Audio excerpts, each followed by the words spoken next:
This is chapter 44. A door closes. I hope this reading relaxes you, as it is recorded on ASMR Sunday. December 2012. Living in India is a phase, an adventure I'm on. I can go back to real life whenever I want. I always viewed my life at the ashram this way. Yet, every time I sat on the banks of Ganga, I knew with beyond a doubt that this is where I'm from and where I'm meant to be. My love for India was deep. The immersion of my being felt nearly complete here.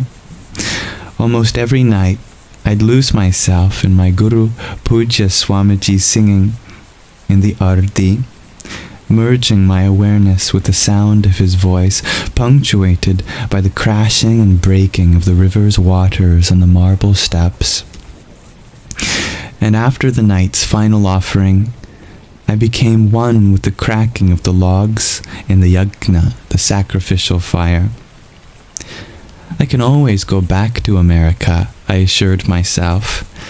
It is beautiful here, but difficult. Ecstatic, yet a non-stop struggle. My ego bounced up and down like an inflatable punching bag. No matter how hard you punch it, it bounces back, smiling and ready to take another hit. This is not the Indian way of thinking, my Guru Puja Swamiji told me every time I insisted or complained. You Americans will never understand, he said. Being born in well-lit, sterile hospitals, held by nurses and doctors first and only later by our mothers, we seem to have an internal compass drawn irresistibly to the pole of what I want, when I want, and how I want it. A honed tool for self-righteousness. Whenever my ego became especially unsettled, I'd tell myself, it's okay. We can go back to real life whenever we want. If it stops feeling right, we can leave and return to a normal life. The ego's strife waxed and waned for years, then appeared to settle into a faithful comfort in the choice of staying. As alluring as quote-unquote normal seemed, the call in my heart was to Ganga, to India, to the way the earth smelled in the rains, to losing myself in the sound of Puja Swamiji's voice, and I was being invited to a worldwide to address events on themes ranging from spirituality to women's upliftment to entrepreneurship. I was being recognized as a spiritual leader, loving the travel, the events, and the satsang I held every evening, with crowds growing daily. It wasn't time for this phase of my life to end. There was plenty of time to return to normal, later, whenever I wanted. For now, Ganga called and I responded, and it was profoundly resonant. Then the hot flashes started. I was 41 and hadn't paid much attention to the unpredictability of my menstrual cycles. They weren't hugely erratic. I thought just 5 or 6 weeks between periods, then a second period 2 weeks after the first. That's odd, I thought, then forgot about it. The heat began gently.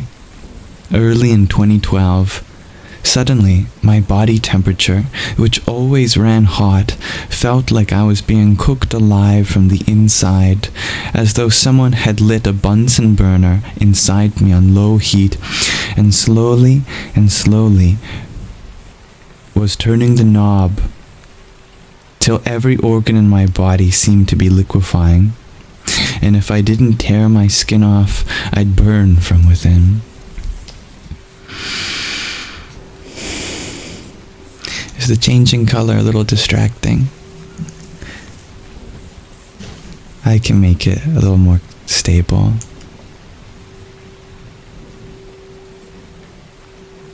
There. I hope that's better.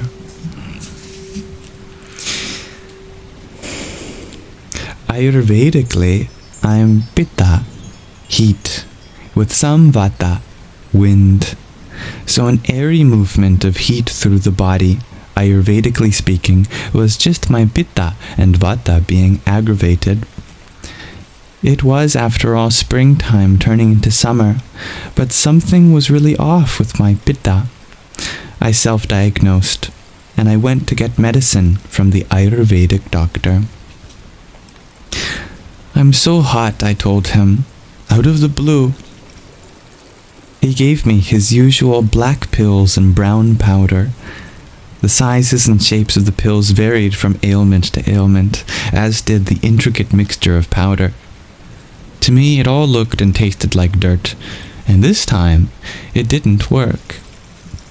This doctor had been able to cure me of everything, from constipation to acne, to bronchitis to gallstones during my years in India. But he was unable to do anything for the heat. I sprayed myself with bottle after bottle of cooling rose water, avoided anything spicy, ate yogurt by the bowlful, and kept taking his pills and powders.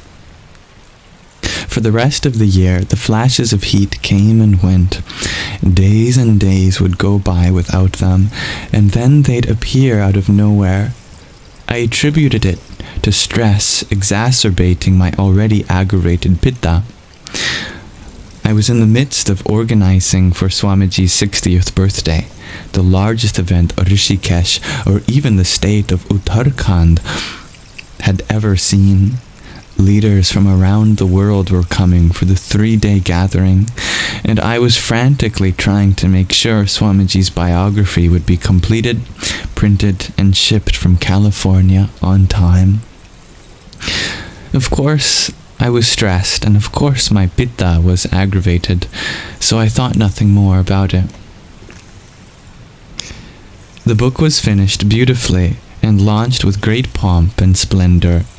The event went off fantastically, the only hitch being a last-minute change of timing due to the hot midday sun and our reluctance to put a tent over the glorious stage in the middle of Ganga.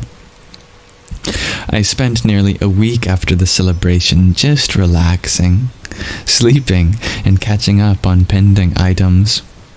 I should have been completely cured, except for the emotional burnout. But the hot flashes continued. In mid-December, Pujya Swamiji and I returned from Hawaii and Japan to India. Airplanes are always cold, and the flight from Tokyo to Delhi was freezing. We sat with blankets over our legs, drinking hot water with lemon as we worked. Suddenly, as if cranked up by an invisible hand, the knob of fire that seemed to have been surgically implanted in my sternum grew unbearably hot. To be hot sitting in the sun, or stepping into a car that's been sitting in a sunny parking lot, is one thing. This was different. It began from within. From the very blood nourishing my organs, muscles, bones, and eventually my skin. My blood was being boiled from the inside. Rather than flowing imperceptibly through arteries, veins, and capillaries, it began to bubble inside my veins like molten lava, melting the walls of the vessels. When it finally reached the surface with a frenzy of volcanic steam, the heat had built up such pressure that it erupted through my face, my neck, the top of my head, my chest, and my arms, and out of my eyeballs. I seemed to be crying, but I was simply melting. And as the frenetic river of boiling blood flowed through my body, the intensity of my other physical systems was amplified as well. My heart was racing, and my mind dashing feverishly about, up and down every possible pathway. I threw the blanket off my knees, turned on the overhead fan, and asked the flight attendant for a glass of ice water. As the cool air blew over me, the heat subsided, and the internal knob was gently turned down. My heart rate slowed, and my mind calmed. I could breathe and focus again. I turned off the overhead air, placed the blanket back over my knees, asked the flight attendant for a cup of hot water and lemon, and continued to work. Wow, these hot flashes sound very intense. I know what it's like to have a fever, of course. Be out in the hot sun, but stuffing into a warm car. But it arising naturally. Well, as far as naturally goes for many women who experience menopause, I can only begin to imagine. I wonder if any of you can relate to dear Sadhviji, if it's typical to experience it that intensely. It is an important experience to share, dear Dr. Jenny. So many go through it. 30 minutes later, the cycle began again. Off with the blanket, on with the fan, and I panted for ice water as my heart beat furiously. After 3 or 4 more cycles of this, Pujya Swamiji, my guru, looked up from his papers and asked, "Ho kya raha hai tumko?" What in the world is happening to you? He'd been silently witnessing, perhaps, assuming that, as an indecisive, impulsive American, I just couldn't decide between ice water and hot water, blanket and fan. Finally, the oddity of my behavior caught his attention.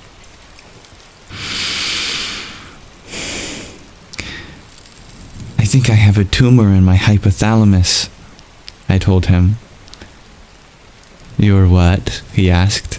"My hypothalamus, the part of the brain that regulates temperature. Something is really wrong, and it's getting worse. I think I have a tumor." "You must get that checked out," he said. "It is not normal."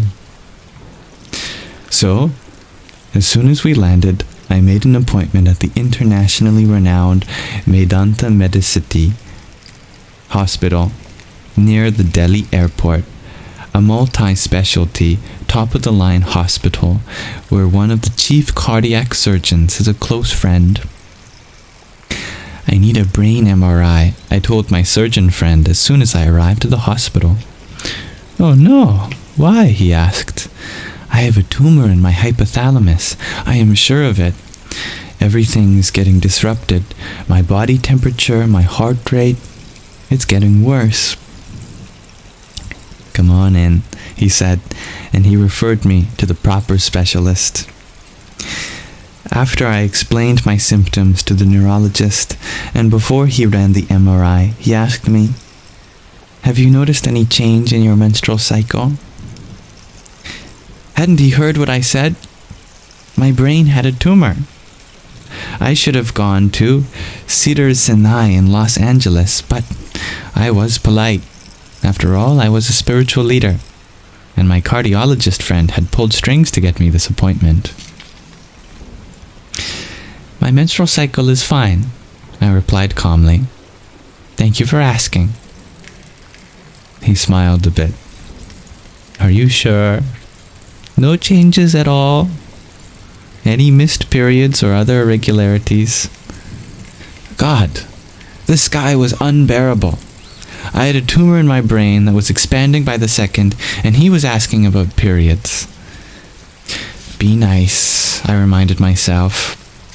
"You can fly to LA and go to Cedars after you leave here. Just be nice. You're a spiritual person." It has been slightly irregular, I guess. I used to have pretty regular 4-week cycles. Now it's closer to 5 or 6 weeks, although a few times only 2 weeks. "Out of the last 12 months, how many periods have you had?" I thought back. Maybe 9 or 10, I said. He made some notes and looked at me gently. Have you heard of menopause? He asked. I'm 41, I thought. No one goes into menopause at 41. It's not menopause, I told him. I'm too young. It can't be that. We'll run some blood tests and we can take it from there. I don't think you'll need an MRI of the hypothalamus, though. Idiot, I thought. Of course it isn't menopause. The doors of my life are wide open. I could walk out of India, back into a normal life in America any time. I could get married and have a family if I wanted. Of course, my vows would have to be rescinded, but Swamiji always said I was welcome to renounce being a sannyasi if I really wanted to. No one would hold it against me. The idea that those of us from the West are confused, shallow, and cultureless is ubiquitous in India, so it wouldn't surprise anyone if I gave up being a sannyasi and went back to have a family. I knew she wouldn't make it, many would say. I could see it from the beginning. Others would pronounce. Everyone would have predicted it. So, that part never worried me, especially since Swamiji reiterated that all doors were open to me. Granted, I'd have to relinquish wearing orange robes and using the title of Sadhvi, but that was still okay. Still, every time the idea of marriage and a family flowed through my heart and brain, I knew it wasn't what I wanted, but I loved having options. I wanted all the doors to stay open. When I grow up, I thought, I'll decide what I want to be and do. For now, I'm still on an ecstatic Indian adventure, and I am not in menopause. But I was. The blood tests at Medanta were conclusive, as were the ones I had at medical facilities throughout the US over the next few years. There was nothing wrong with me. I was, however, no longer a kid on an adventure. I was a woman in menopause. At first, I laughed, thinking it can't be true, the way I laughed at 8 when my father said he never wanted to see me again. Fathers don't say that. It had to be a joke. It was the way I laughed at 15 when Jimmy told me he'd found another girlfriend. He was kidding, of course. We were soulmates. I went to school the next day and announced to my 10th grade classmates, Jimmy has a new girlfriend. Isn't that funny? It was ludicrous, till I realized it was true. I'm in menopause. Isn't it funny? Teenage me, in menopause. Young, unsure, me with every door in the world open, including the door of a family. Menopause? What a joke.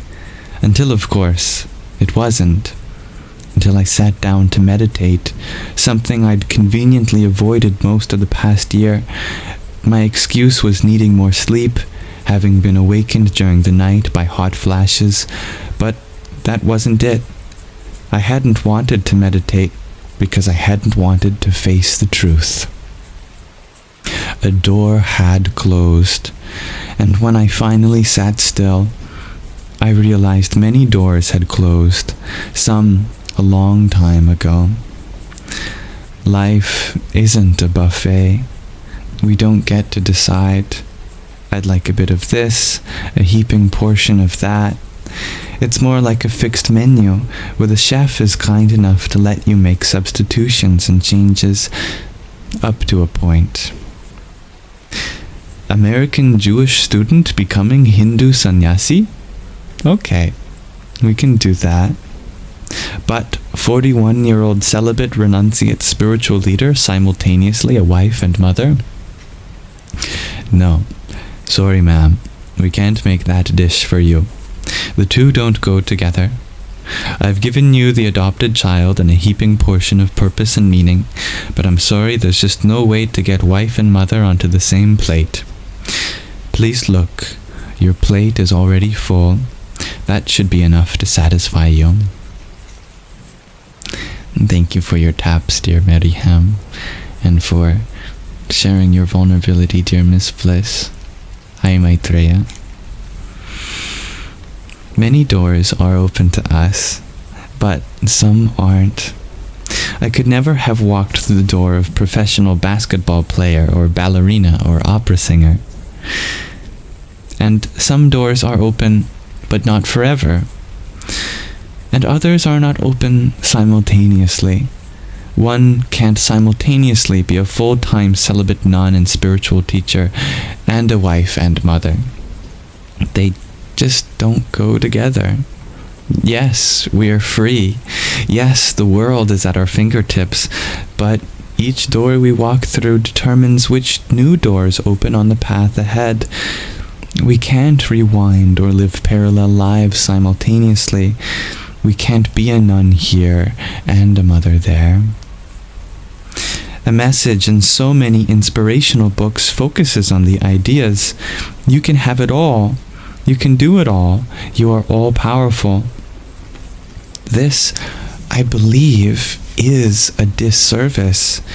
We can't have or do it all. We make choices, and some choices preclude others. Living in New York precludes living in New Zealand. Being a full-time surgeon precludes being a full-time bassist in a rock band. This doesn't mean we can't take vacations, have hobbies, or change our minds and take up something new. But the idea that right here, right now, we can have it all is delusional. We can't simultaneously live two lives, have two careers, and make two choices with the fullness of our being. The idea that we can only leads to disappointment. Yes, many doors of my life were still open. Yes, I could still choose a different path, but I could no longer pretend that being a sannyasi in India was a phase, a stage, or a temporary adventure. This was a door I'd walked through fully and consciously 17 years ago, and the choice had repercussions, some of which were irrevocable. Spiritual exaltation, personal transformation, and a lifetime in which I would not give birth to a child.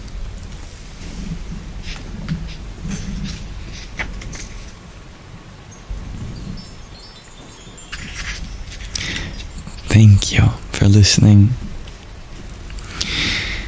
May we be reminded that there is a subtle force inspiring us to give our fullness into each decision.